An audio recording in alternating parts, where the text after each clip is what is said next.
Olá, meus queridos amigos do canal Negócios TI Direito.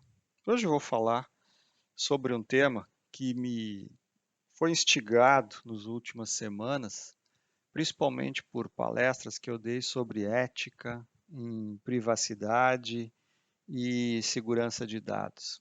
Fui, fui estudar bastante sobre esse tema, a convite de alguns clientes e debater um pouco sobre o nosso futuro, sobre como é que nós usamos hoje os dados, principalmente com o advento da LGPD, e o que realmente significa usar dados dentro de uma organização, com aquele viés de trazer benefícios para a organização em prol e muitas vezes em detrimento do próprio ser humano.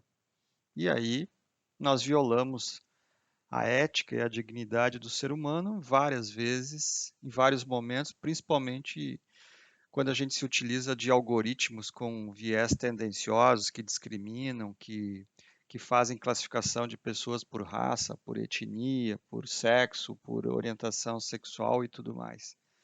Isso me despertou um sentimento de discutir um pouco sobre o futuro, já que, basicamente, o avanço da inteligência artificial vai gerar naturalmente uma diminuição de pessoas trabalhando para produzir aquilo que a gente precisa, do ponto de vista de contato com esses processos de produção. E isso pode ser positivo ou pode ser negativo. Vai depender muito de como a sociedade, nos próximos anos, vai lidar com a recapacitação desse ser humano para novas habilidades que ele não tem e que hoje muitos dos trabalhadores vinculados exercitam apenas a força bruta e não a sua força intelectual.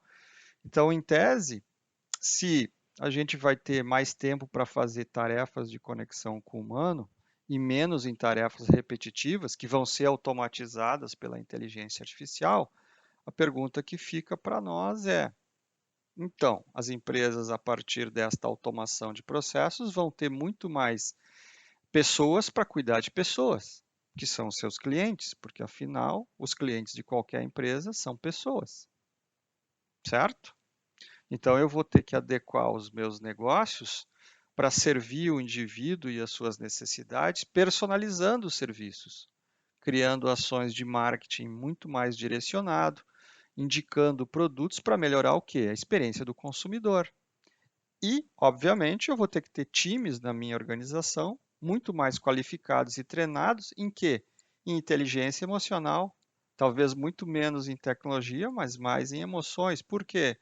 Porque o que tende a fazer diferença no futuro próximo para mim angariar mais clientes é tocar na emoção das pessoas. Porque se tudo é mecanizado, tudo é automatizado, eu vou ter que estabelecer laços verdadeiros com o meu cliente para incentivá-lo a comprar mais, buscando muito mais além do produto, a conexão, a afinidade e o reconhecimento com a minha marca.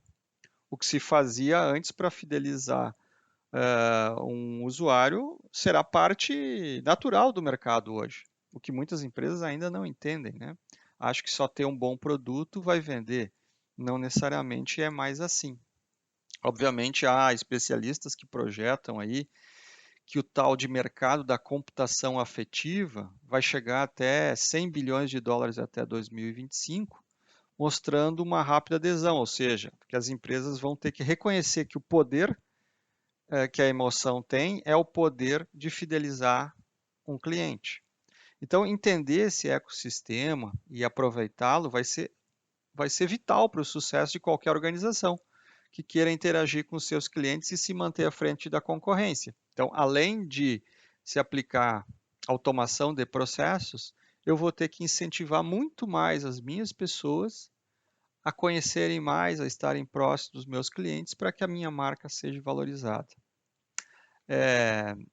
Ao que tudo indica, quanto mais investimento, mais percepção de resultados, obviamente, e mais a valorização da emoção nesse ambiente comercial. Então, o resultado é uma revolução, no meu entender, dos vínculos que a gente vai formar entre marca e cliente. E, obviamente, as empresas vão passar a competir pelo quê? pelo afeto e o carinho dos consumidores. E aqui começa a economia da emoção. Ou seja, a economia da emoção ela vai surgir na esteira, talvez de uma pós-pandemia, como substituta da economia do conhecimento. Até então, a gente vive a economia do conhecimento. Nesta economia da emoção, o valor pessoal ele está diretamente relacionado com a capacidade de adquirir e aplicar esse conhecimento. O quanto você sabe, o quanto você pode criar ou gerar e a qualidade do seu julgamento. Na economia emocional, ela se pauta profundamente na capacidade de exercer a empatia, de aplicar o conhecimento emocional e tocar as pessoas. Uma pessoa, gente, é um punhado de emoções. Ela vai de um bom dia caloroso, harmonioso, até uma boa noite, às vezes rancorosa. Isto é emoção. Então, o valor pessoal que nós vamos passar a viver nos próximos anos, talvez décadas, vai ser o tamanho do coração das pessoas e não necessariamente somente das ideias. Então, o foco deixa de estar nas pessoas como produto, que é esta sociedade do conhecimento, e o exemplo crucial disso são as redes sociais, e vai passar a estar nos relacionamentos, ou seja, como nós vamos estabelecer vínculos emocionais com o meu cliente, ou com os nossos clientes, ou com esse ecossistema. Isso parece ser muito bonito, né? Parece ser o desejo. Mas quais são os riscos que nós temos nessa economia da emoção? Vamos pegar um exemplo bem de tecnologia para vocês pensarem comigo. Vocês já provavelmente usam ou conhecem a Siri, assistente virtual da Apple, né? Que você faz perguntas e ela te responde.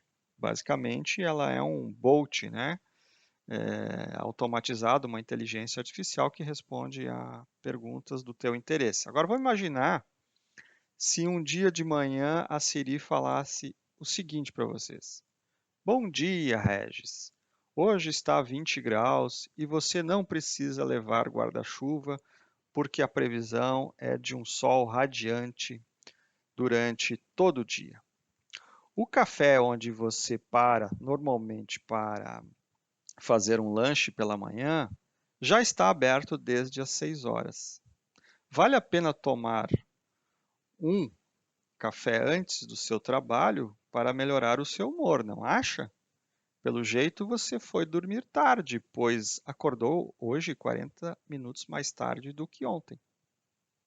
Esta seria uma frase que a Siri poderia prestar um serviço para você. Então, a Siri passaria a reconhecer, compreender, simular a emoção humana usando a computação afetiva, que é um segmento que vem crescendo com a evolução da inteligência artificial.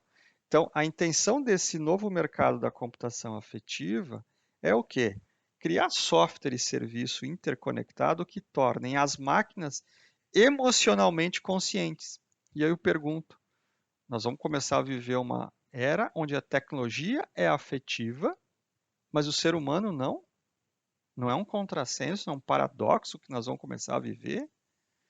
Então, as tecnologias vão ser mais capazes de ler, interpretar, prever e até influenciar as nossas emoções.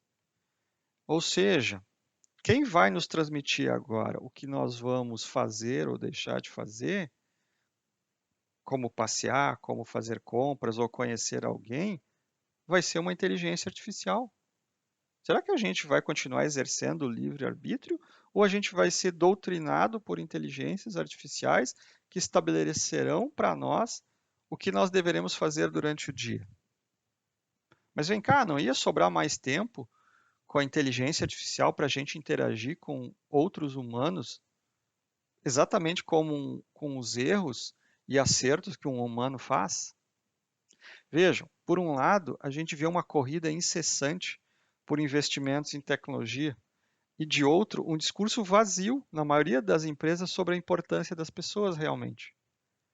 Talvez aqui a gente seja fundamental lembrar que investir em tecnologia sem olhar o nível da humanidade que vai conduzi-la, é inútil e até bem arriscado. A gente é só observar o que algumas lideranças fazem com a tecnologia hoje, no mundo atual, para usar a tecnologia como instrumento de poder. Qual é a proporção que esse poder ganha com uma tecnologia disruptiva?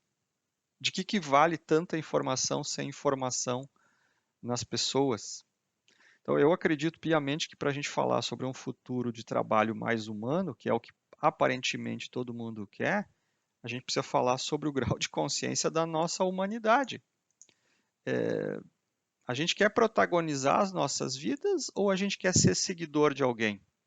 Eu sei que é uma pergunta difícil, mas o Einstein tem uma frase que diz que não podemos resolver os problemas com o mesmo grau de consciência que os criamos.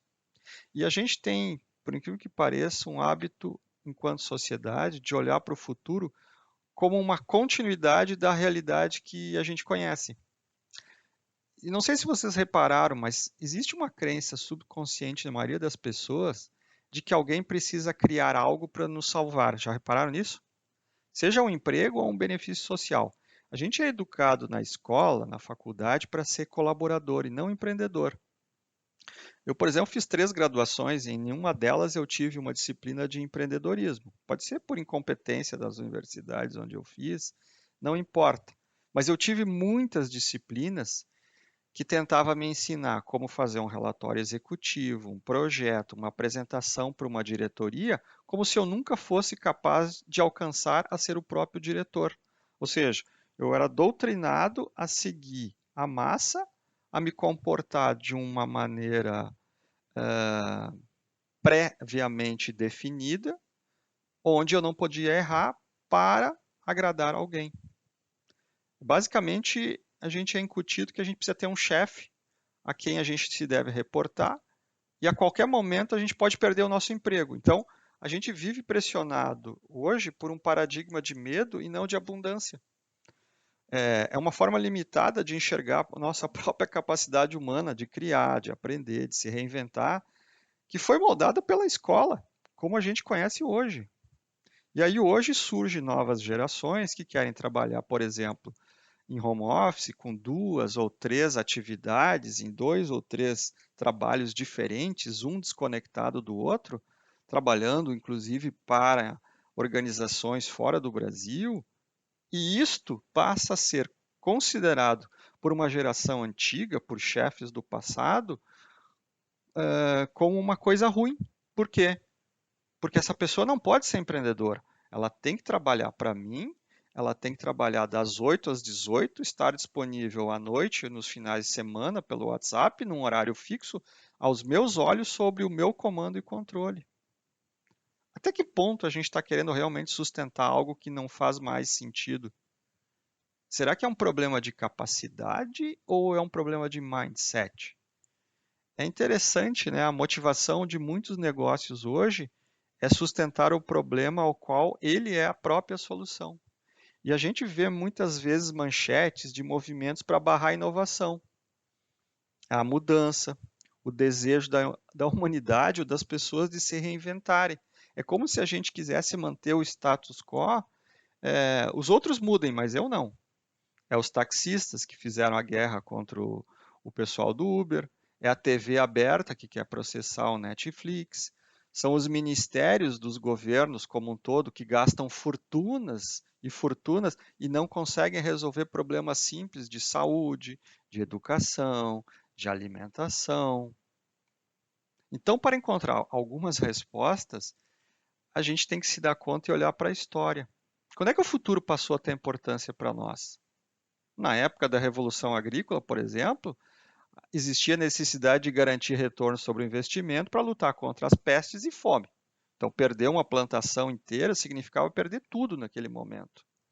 Com a Revolução Científica e Industrial, a gente criou empregos muitas vezes mecânicos, repetitivos e uma cultura de comando e controle nas empresas. É como se algumas empresas hoje perpetuassem o modelo da Revolução Industrial ainda. Então, esta revolução industrial tornou maior a necessidade do quê? De controlar tudo. De fazer planejamento estratégico, de botar meta rígida, de botar horário, de impor entrada e saída. Por quê? Porque as pessoas têm que fazer as coisas como eu, que estou no comando e controle, quero. A escola, só para vocês raciocinarem comigo, como a gente conhece, foi criada para atender a demanda da indústria. Por exemplo, grade curricular. Parem para pensar só nesse nome. Grade curricular. Por que será que existe esse nome? É praticamente a mesma em todo mundo. É uma grade focada no modelo industrial de comando e controle, conteudista, de onde deriva um aprendizado que abomina o erro, impede a criatividade numa sala de aula. Tu tem que fazer exatamente só o que o professor manda. E desenvolve o quê? Um modelo totalmente competitivo nas crianças que usa notas para medir o seu desempenho. Então, eu não estou querendo aqui provocar uma revolução na cabeça de vocês, eu só quero mostrar o quanto a gente está inserido num contexto onde não é permitido mudança. Então, realmente, quando a gente diz o cara é um inovador, o cara fez uma startup, o cara fez uma disrupção, realmente o cara é um herói. Por quê? Porque o sistema não permite isso. A gente se adapta a uma vida antinatural que nos distancia na prática cada vez mais da essência e da nossa liberdade de expressar a nossa verdadeira natureza, dos valores reais e da percepção do mundo. E é por isso que eu comecei falando da economia da emoção. Se a economia da emoção é o nosso futuro, onde supostamente nos tornaríamos mais humanos ao automatizarmos processos, só que esta emoção virá de máquinas, a gente tem que repensar. A gente tem que repensar o modelo das organizações, se é exatamente isso que a gente quer.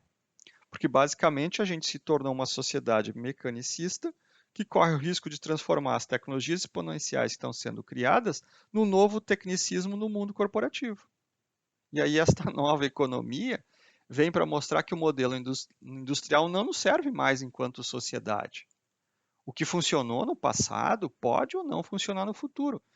E é preciso a gente cultivar um novo solo mais fértil para que essas ideias potencialmente poderosas possam crescer. A gente precisa ter coragem para assumir esse potencial humano de criar, este potencial humano que carrega emoções, sentimentos e abrir mão dessas velhas certezas. Então, criar um novo exige coragem. E a vida é sempre uma jornada de descobertas, em que a gente pode aprender com os erros, com as crises, com as dificuldades, usar eles como impulso sobre nós mesmos e com o mundo. Então, enxergar a pandemia como uma oportunidade, talvez é o que move os desbravadores. E não tentar usar a pandemia como um problema para a gente manter o mesmo status quo. E talvez seja por isso que tantas pessoas estão repensando seus modelos mentais sobre o que elas querem fazer daqui para frente. Por que a gente precisa criar modelos, manter modelos de trabalho não significativos para a essência do ser humano? Porque a gente quer modelos de trabalho que façam mais sentido para nós, para as próprias organizações e para o mundo. Aí a pergunta é: quem é que vai poder liderar essas transformações se não nós mesmos?